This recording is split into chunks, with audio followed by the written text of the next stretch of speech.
Thank you, and nice to talk to you here. This is a joint work with some people from University of Calabria, and the outline, after presenting some preliminary motivations, I will introduce the problem, address it, and the technical solution proposed, some experimental results, I hope, and my conclusion. So all of you are maybe familiar with process mining, but let me summarize it in a nutshell. We have a log, an event log that records information about past execution of a process, and then the aim is to extract useful information from this log. And some kind of model, behavioral model, is involved in this task. So you can discover a model from the log, you can reach the model and answer from by using a log, or you can compare a model to the log in order to analyze the degree of alignment between the two. And there are also tasks that can be performed on running traces, such as detect differences from a given model or use a model to support predictions and recommendations. So what is a log? For each process instance, we have a trace. A trace is a sequence of events, and the key underlying assumption in process mining is that events must be interpreted in terms of meaningful activities. Otherwise, the tasks cannot be performed, in particular conformance checking and events analysis. And but often the logs in real context are not deterministically mapped to reference activities, because maybe the process is being executed in a non-structured way by executing low-level operations, and or the activities. The reference model is not the model of the process, but maybe it encodes some requirements such as security-related or compliance requirements. This is, let me introduce a toy example for a ticket management process. This is what the analysts would like to see in the log. Every event refers to one activity. For example, create ticket is the first event. Assign ticket is mapped to the solver, to the second event, and so on. But in reality, what may be stored in the log are low-level operations, such as sending an email, in the case of the third event, for example, from the front office to a client address, and so on. And then you have to guess from the log what were the activities that originated the events. And this is made complicated because some low-level events type represents shared functionality, and the mapping is man-to-many. For example, an email from front office to a client address can have been originated by send an act to a customer, or by 3 different activities in this case. And then when you find such an event in the log trace from top to bottom, first event, second event, third event. For example, for the third event, there is ambiguity in the interpretation. It can be interpreted in different ways. Let me introduce just a notation. An event interpretation for us is a relationship. It is a tuple that links an event in a trace, E key, to an activity instance. A is the activity label. J is the instance counter. There can be different instances of an activity in a trace. And X is indicates the life cycle, internal life cycle of the activity. So the event can be interpreted as the first step of the activity, the second, the last step, or an intermediate step, or the unique step of the activity. So this is our formalization. And the trace interpretation is just a collection of event interpretation, one for each event. So, for example, in this example, this is a trace again, a log trace. It can be interpreted this way. And in this case, the third event has been interpreted as here, as the first event of the first instance of activity send an ACK.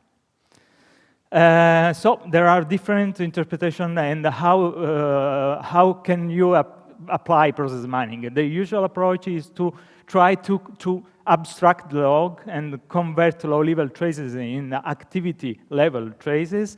But log abstraction approaches eventually turn every trace in just one abstracted trace, so just one interpretation is selected. And this is done by exploiting domain knowledge and usually the intervention of some expert. But this approach cannot be may not be suitable for some setting where multiple valid interpretations exist for an event, and there is no way to prefer one to another without introducing information loss. Because the domain knowledge is not enough to dissolve the uncertainty. So, and the user needs to be provided with complete information and trustworthy information, trustworthy interpretation of the data. And another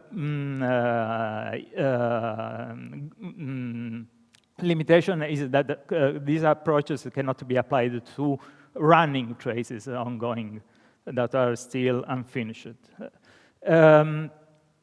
So we change the perspective, and if the ambiguity in the logs cannot be dissolved in a definite way, we want to give some tool provide the user with a tool for exploring possible interpretations of the log data, all the alternative interpretation of the log data. So the problem that we want to address specifically is, given a trace, for every novel event that comes for the trace, eCar, we want to allow the user to pose interpretation queries concerning the validity of interpretations of the current event or of the previous one, and asking explanation for the answers returned by the system, in particular for negative answers, what has been judged not valid. And validity is defined in terms of domain knowledge. Domain knowledge consists of the list of the activities, the candidate mappings to the activities to low-level event types, and a declarative process model that only describes what is known with certainty about the behavior of the process. So all domain knowledge can be very shallow, very partial. The constraints are constraints about how many times an activity can be executed, if it is a starting activity or ending activity for the process, maybe, and temporal constraints of the kind activity A must be followed by one among activity B1, BK in this step, maybe. And activity A cannot be followed by activity B. Other constraints can be introduced easily in the framework, but for now we have experiment only these two. So based on domain knowledge, we can define what is a trace interpretation. When a trace interpretation is valid, it is valid, it is compliant with the domain knowledge, and it is meaningful. And for example, if we know that after send an ACK, create a ticket must be followed by send an ACK in 2 steps, this interpretations becomes invalid because there is an instance, the constraint is triggered here at the first step, sorry, and it is not satisfied in this trace. So, based on trace interpretations, on the valid trace interpretation, we can define when an event interpretation is valid. It is valid if it appears at least in one trace, but we can define trace interpretation, but we can define validity even in a stronger way. It is skeptical valid if it appears in all trace interpretations. So it is valid with certainty. And this is an example. If these are 2 the only two valid interpretations for the traces. All the events are credulous valid, and all but the ones bounded in the box, in the blue box, are also skeptical valid. So some events may admit multiple interpretations. The kind of interpretation queries are very simple. We can see here the basic form is just, I have no pointer. Okay, so the first kind of basic form of query just asks whether an interpretation, an event interpretation is valid. In the example, I'll show you an example in a while. Projection query, one can ask, can pose the query in a more abstract way without specifying necessarily the activity counter or the internal step. The user can also pose enumeration queries that ask for listing all the valid interpretation of an event, a given event, or also trace-wide queries, asking for one valid interpretation of a trace, of the given trace, the current trace, or enumerating all possible interpretations of the traces. There are some more expressive variants. As to explanation, we want to allow the user to ask for the system to justify whether an event interpretation has been rejected, because he returned a no answer to the interpretation query. The interpretation can consist of multiple reasons of invalidity and also an example that backs this explanation. So the possibility to pose query and explanation requests allows for an interactive scheme or analysis scheme. Let me show it with this example. We have, again, the trace up to event 6. And on the right, you can see what are the activities that can be mapped according to the mapping, can be matched to these events, possibly. And so the analysis can start with a query, for example. Can this E6 be a step of an instance of send an ACK? So an abstract query, the system will respond no, and the user can ask an explanation. For an explanation, the explanation could be another instance of send an ACK was started at step 2, and at this point, the user may wonder about the possible explanation of step 2, and listing all of the explanations, it realizes that there is only one interpretation, and then it can ask why the interpretation, why is not E2 a step of contact survey? And then, in this case, the system will answer that this would violate the constraint that we have seen before.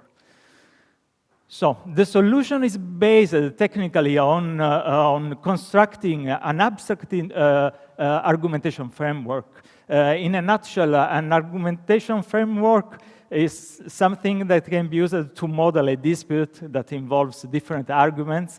And it can be regarded as a graph where the nodes are the arguments, claims in the dispute, and edges are attacks from an argument to another.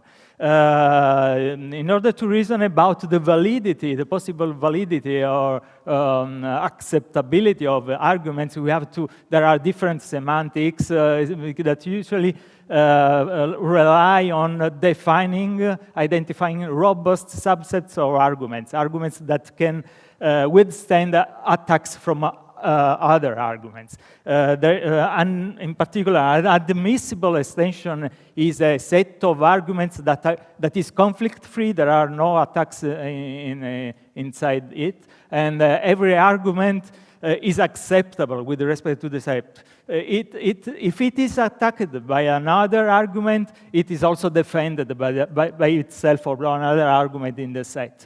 And a preferred extension is an admissible extension that is maximal, because also the empty extension would be admissible. So this is an example. A, D, C is an admissible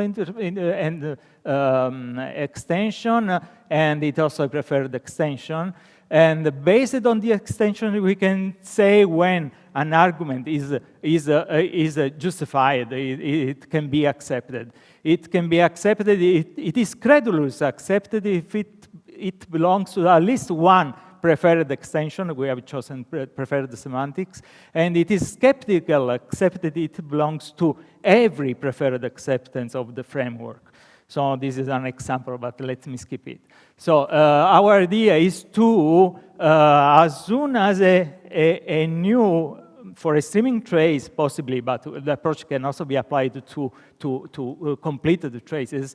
For it, the framework, the idea is to build the framework incrementally. I'm not able to point. Is built incrementally. And this framework is then exploited to solve the tasks, answering to interpretation queries and explanation.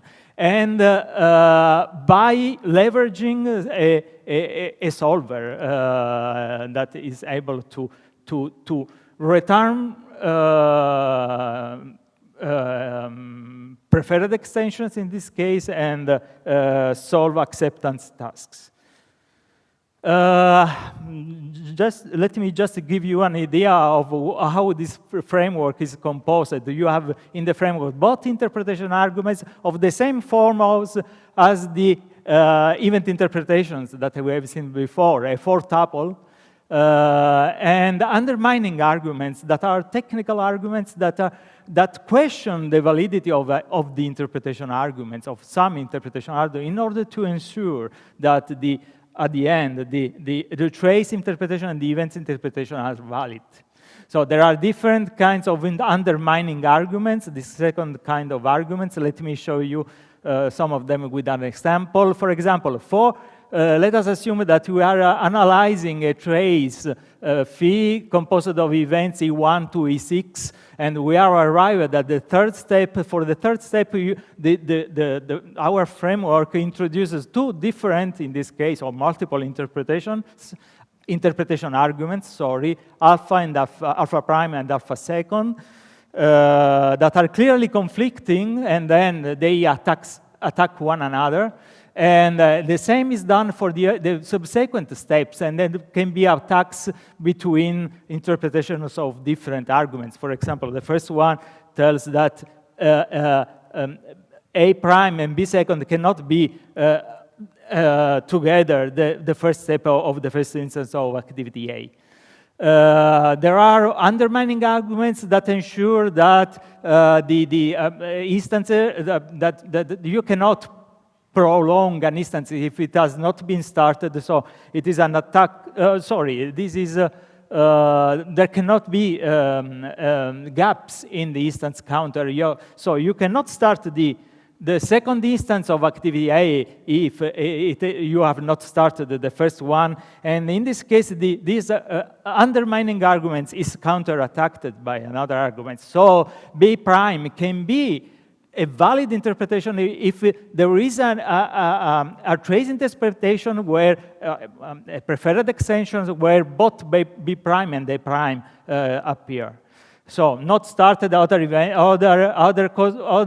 requirements, well-formedness requirements can be ensured this way. You can also ensure similarly the satisfaction of model constraints, such as in this case, the A must be followed in one step by C. So the end of A is questioned, interpreting here A5 as the end of A is questioned by these undermining arguments, and so on. There are constraints that ensure that all the steps are interpreted, or none of them, and that if it is impossible to interpret all the events, then the only preferred extension is the empty one. So there is a proof of correctness that there is a biunequivocal correspondence between the set of valid interpretation of A and the set of preferred extensions. And this allows us to reason on the event by reasoning on preferred interpretations of the framework. For example, interpretation queries can be answered by checking the acceptance of some arguments, interpretation arguments, or in the case of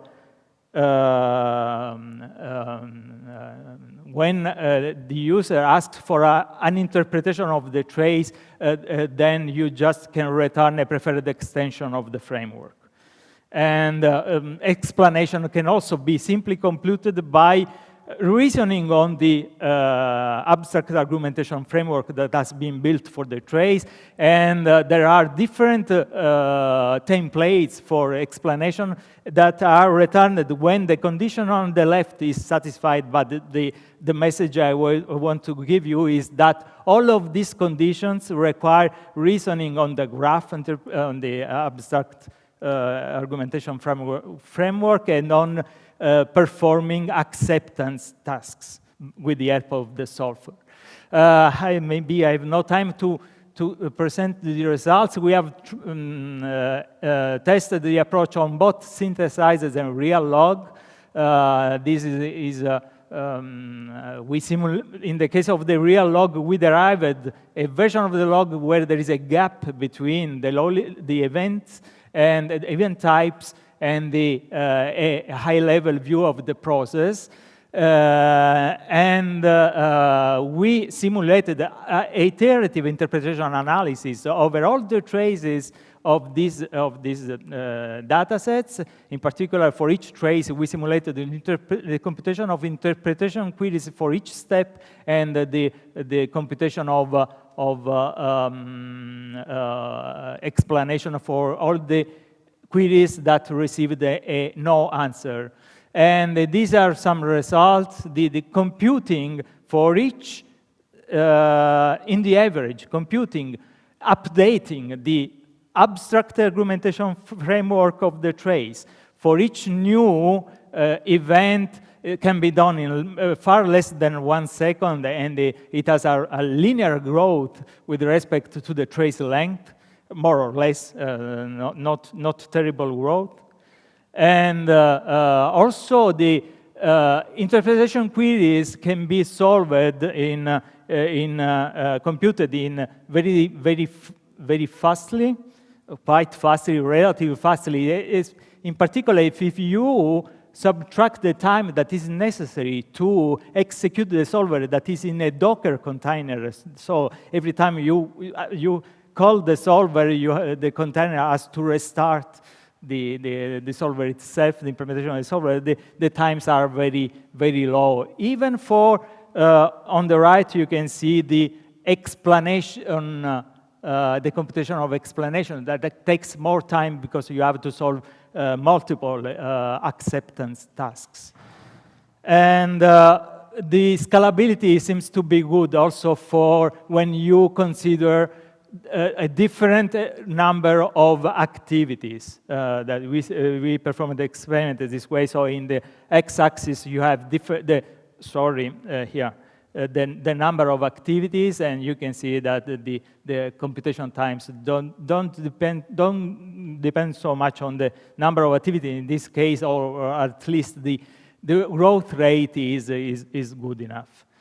So I presented a framework that supports a human-in-the-loop analysis of low-level event trace, and in a trustworthy way, because the results only depend on declarative specified domain knowledge, and there is no algorithmic bias. And the explanation capabilities may reinforce the trust and may also allow to discover flows in the domain knowledge. You can discover that for example, an event that was an activity that was expected at a certain point was not returned by the system. And so maybe the mapping is incomplete, or the constraints doesn't allow to satisfy, to compute an interpretation. And the framework seems to be efficient and scalable for typical business process applications, we believe. And the current works consist in extending the current implementation of the framework with visualization capabilities, maybe, that can, and mechanism for setting alerts for interesting conditions that allow the analyst to start the analysis of a trace only once something interesting or dangerous has happened, possibly dangerous. We want to support more expressive process model. It's easy to include other kinds of constraints and real valued time spans for the temporal constraints, and devise methods for exploring the valid interpretation of a trace, even when they may be very many, because the knowledge, the domain knowledge is not so strict, and the constraints are not so strict. And the idea is to rank the trace interpretation by using, by defining belief weights, associating belief weights to candidate, event to activity pairs, and maybe using probabilistic abstract argumentation frameworks. Okay, I finished it. Thank you so much. Sorry for the delay.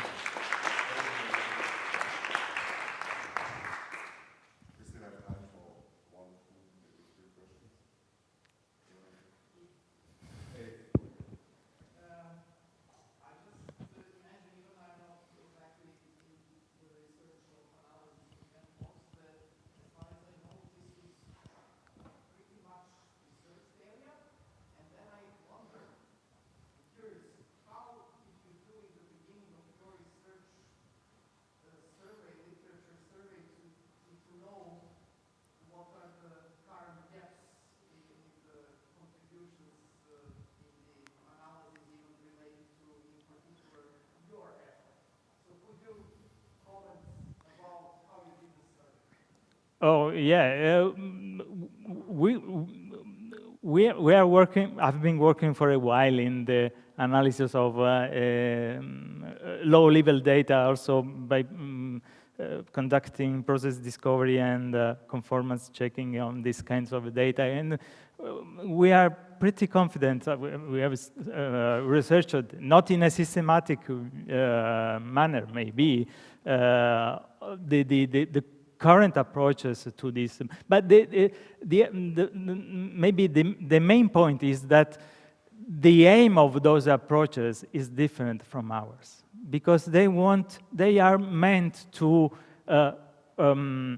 transform a low-level log into an interpretable high-level log, where all the traces in each step refer to a well-specified activity. So this is the case of supervised event log abstraction methods. So there are also unsupervised methods, but they are we are not interested in such a kind of methods. We want to eventually allow the user to check properties defined in terms of high-level traces. So you have there have been proposed in the literature methods for bridging the gap, the abstraction gap from low-level traces to high-level traces, but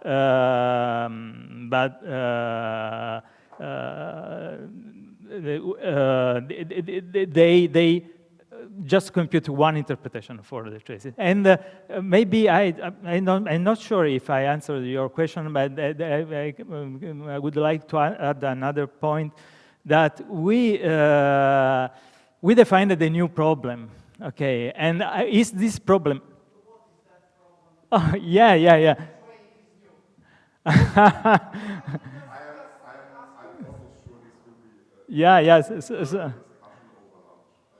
Yeah. Let's give the chance if somebody else has some additional questions.